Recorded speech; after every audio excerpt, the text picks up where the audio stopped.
Thank you very much, and it's a pleasure to be with you this morning. I know I'm not well known to you all, and our names aren't that familiar, although I do recognize a few of your names, but at least we have a lot of weeds in common, so we know each other's world. Because our time's limited, I thought I would just launch into this, and they'll leave the door open for you to ask questions anytime as we're going through.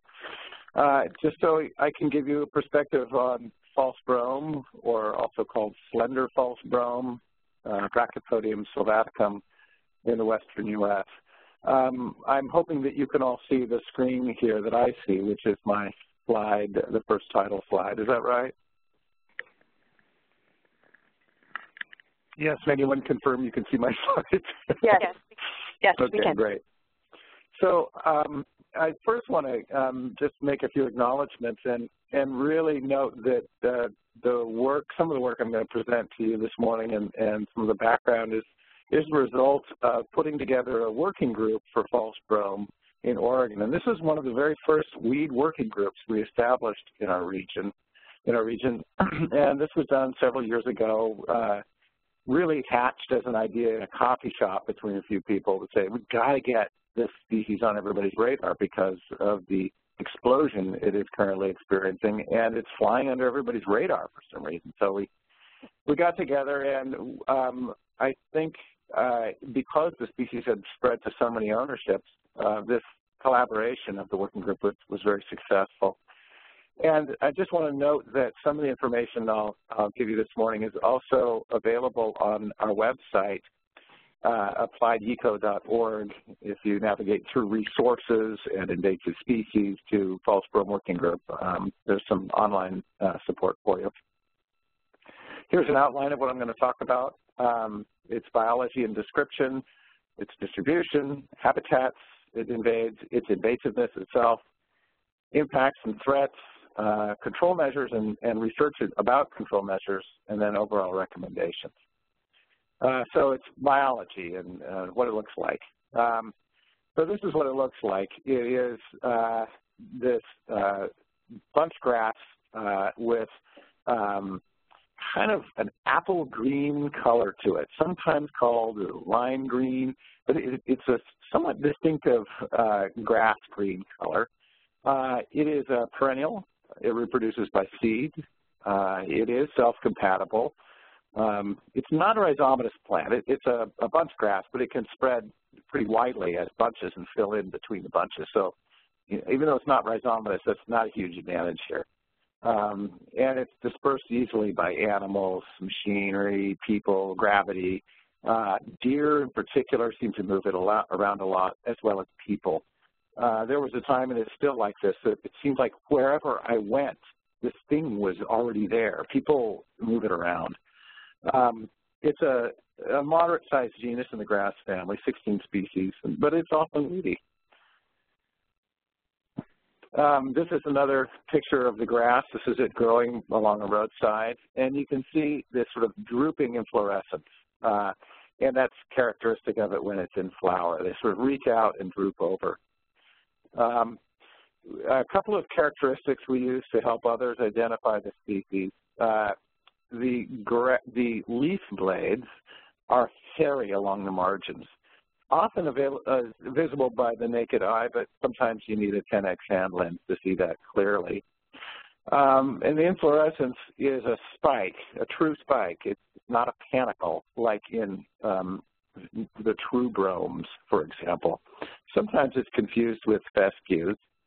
And note that the lemmas are long awns. Usually the awns are at least as long as or longer than the lemmas themselves. So while it's a grass, and that may make it difficult for some people to identify, if you're familiar with some basic grass morphology, these characteristics actually set the species apart, at least from many of the species we have locally in the Pacific Northwest. Its current distribution, first off, it's native to Europe, Asia, and North Africa. In fact, it's quite widespread in the Northern Hemisphere.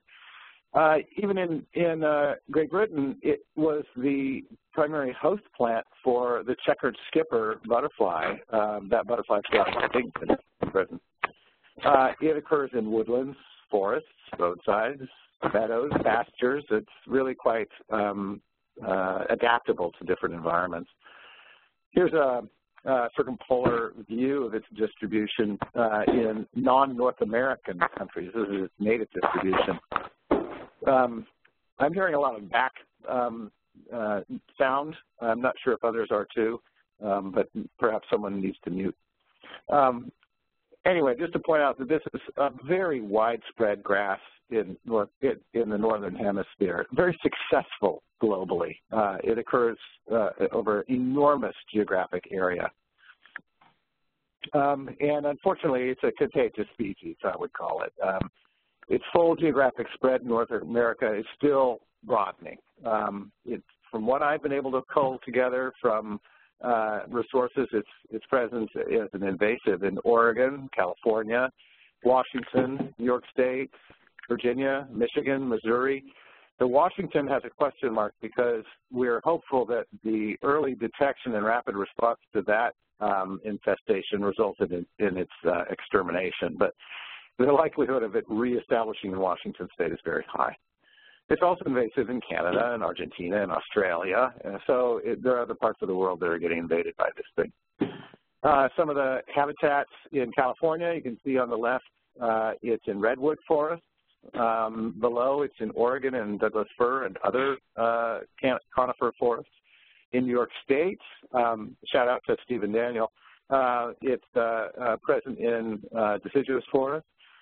So it's really quite flexible across these different geographic regions. In Oregon specifically, you can see it's really focused on western Oregon.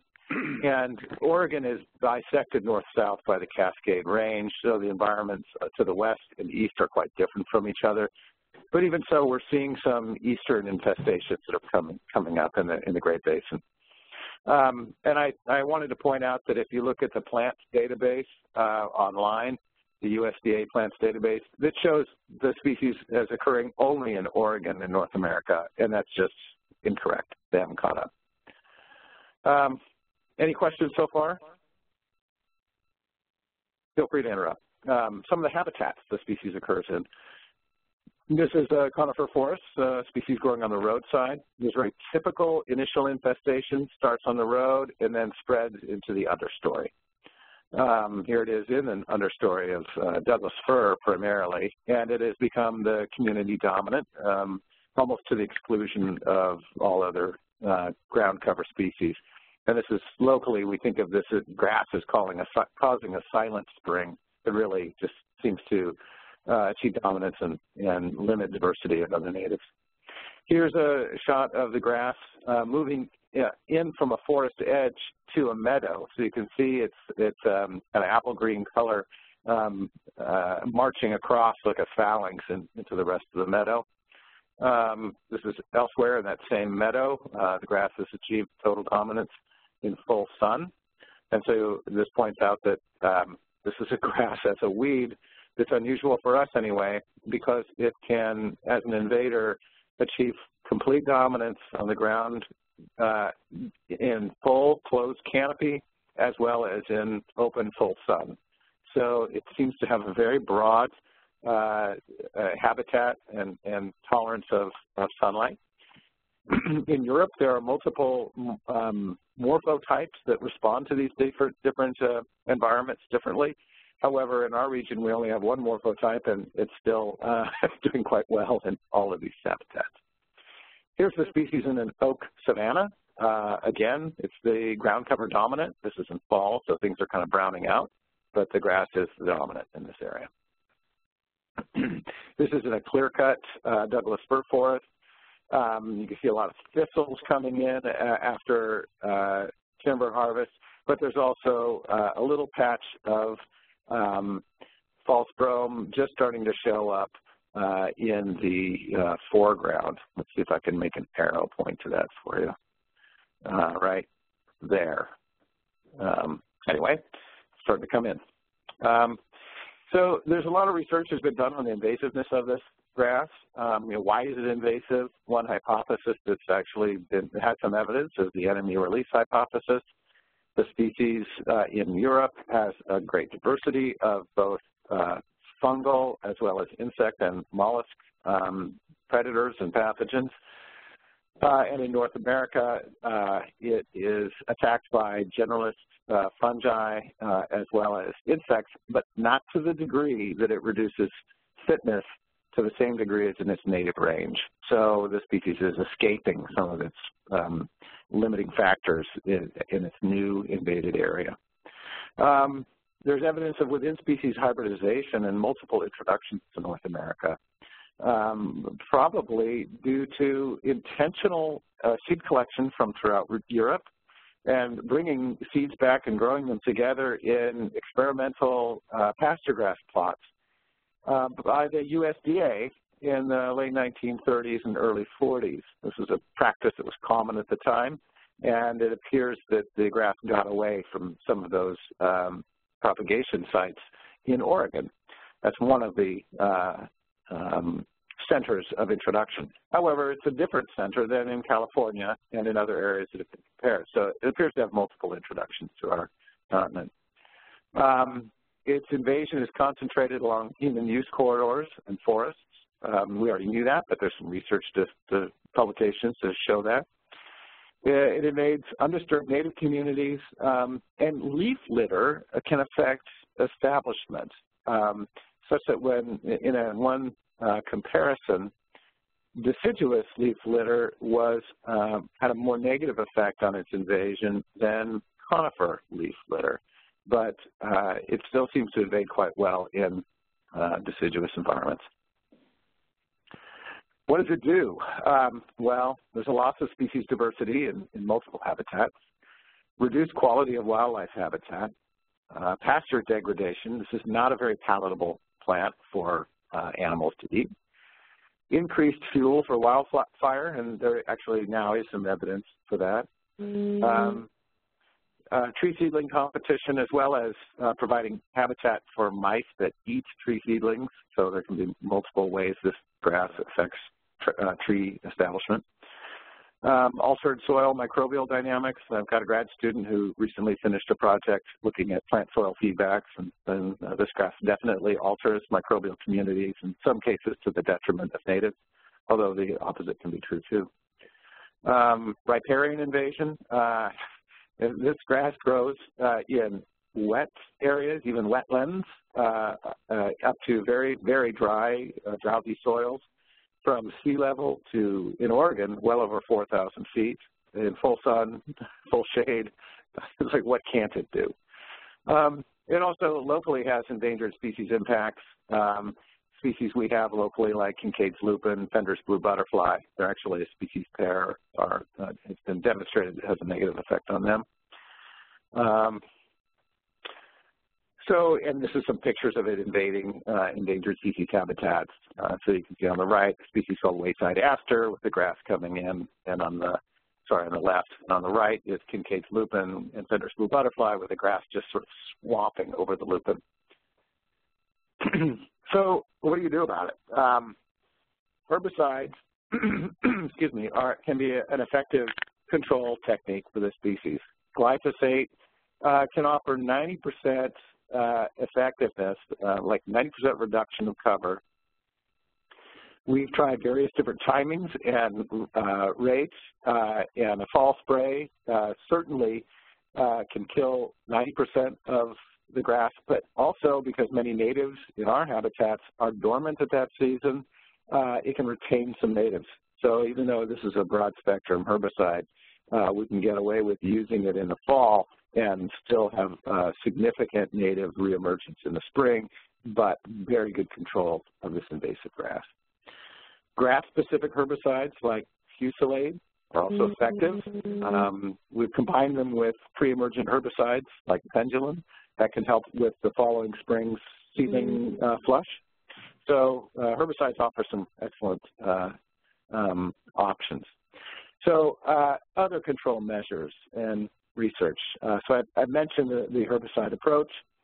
I'm going to talk about a few others, like superheated foam. You can certainly do hand pulling and grubbing of roots from small colonies. That actually works if one's willing to put in the effort. I know of one landowner in my region who had this grass pretty much covering the ground in their forest area. They owned about 5 or 10 acres, and they just went at it by hand. They didn't want to use herbicide, so they went at it by hand, and they won. So they have to keep maintaining that because they're still surrounded by it, but it restored their site. They have great diversity of other natives in their forest environment, and they were able to get rid of the grass. Other techniques like mowing, mulching, and seeding I'll talk about, but I want to mention that mowing and burning alone are not adequate for controlling this grass. It just resprouts after fire, and mowing, it just regrows. So we don't count on those techniques alone. So here's the superheated foam approach. This is a machine called a Waipuna that is mounted on the back of a 2-ton truck. I'm not sure if this technique is still available in North America, honestly, but 10 years ago it was in western U.S., and we did several trials with this technique for the Bureau of Land Management because they wanted a non-chemical approach. So it's superheated foam. The foam is caused by mixing corn and coconut sugar extracts into water, and then that's all run through a heating device, and then 100 or 200-foot long hoses are used to apply it. And this picture shows us applying it on roadsides in experimental plots. And what we found was that even after 2 weeks, it killed the grass. It really worked very well. The most effective season of application was any time between April and October. And those are the times we tried it, and it worked. It also kills seeds. We did a little seed experiment. We put out packets of seeds, and if the seeds had already been moistened, then they were vulnerable to being killed by this technique. Also, you come back a year later, and the control effect is still very strong. So this is one technique that, again, I'm not sure if it's available to you or anybody else around in North America, but it was effective, and it's non-chemical. This is a picture of 1 year after application. Mowing, mulching, and seeding. So this is one technique we've developed just to address a non-chemical approach as well. So mow it and lay down mulch of various types and seed over the mulch. What happened? So we did mowing plus mulching or not, just to make a comparison. On the left is a mow with a mulch application, and on the right is a control 1 year after treatment, and you can see that the treatment was pretty effective, definitely 90% or more. You do see some grass reemergence, and that's both from seed as well as from regrowth from roots. So we've also done some experiments with mowing and mulching as a roadside control tool. But what season of mowing is most effective is something we wanted to look at. And in particular, we were concerned about seed production along the roadside because we wanted to eliminate dispersal of the species.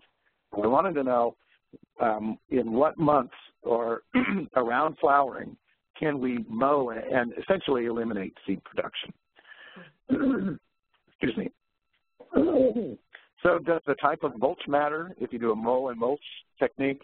We experimented with that. And does seeding on top of mulch work better? Do you provide some competitive advantage on top of just smothering the plants?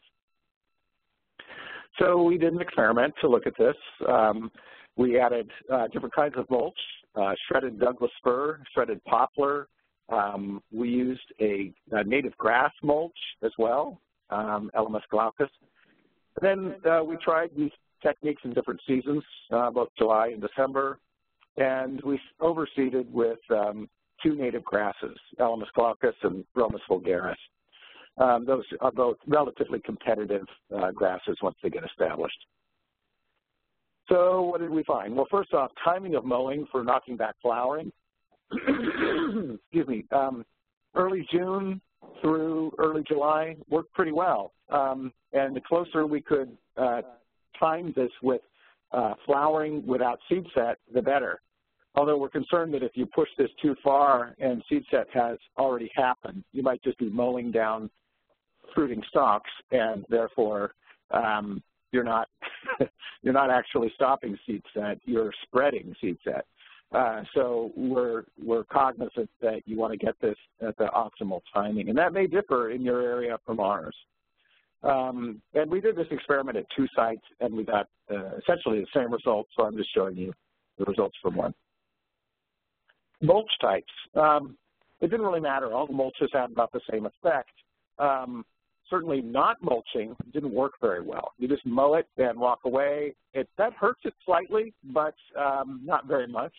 And but mulching to smother it afterwards really helps. And all the different mulch types we used worked.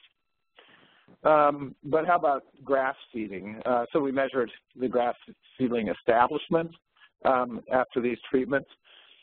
And we found that where we didn't provide mulch, we had very poor seedling establishment and grass growth. But where we did provide mulch, we had pretty good grass growth relatively. But I just want to point out that if you look at the scale on this graph, you know, we were lucky after 1 year to get 4% cover of grasses. And if you look at the false-brome cover we're seeing that we're controlling, you know, we're looking at situations where we've got 60, 70% cover, absolute cover on the ground. So we're going to need to do a little bit better than this to provide a competitive advantage. But again, this is just after 1 year, and these grasses can take a little while to get going. So I'm going to close with some recommendations. First off, aggressively treat roadsides. This species is definitely moving along roads. Clean equipment and clothes and vehicles. Really try to contain it. And even put language into control contracts. If people are paying someone else to go do control, make sure that they're cleaning their equipment. Eliminate new outbreaks, continue surveys, report sites, conduct outreach, educate staff and public. We've got some outreach handouts that we've developed. They're on the website. You're free to take those, modify them, doctor them, throw them away, or copy them, whatever you like. Partner with neighboring landowners. Use herbicide mowing plus mulch. Herbicide works, but so does mowing plus mulch, not mowing without mulch. And we need some more IPM research. We really need to keep going on this. But that's what I have for you this morning. I hope that information is helpful to give you really just a brief overview of what we're facing in the West and some of the techniques we've developed to respond.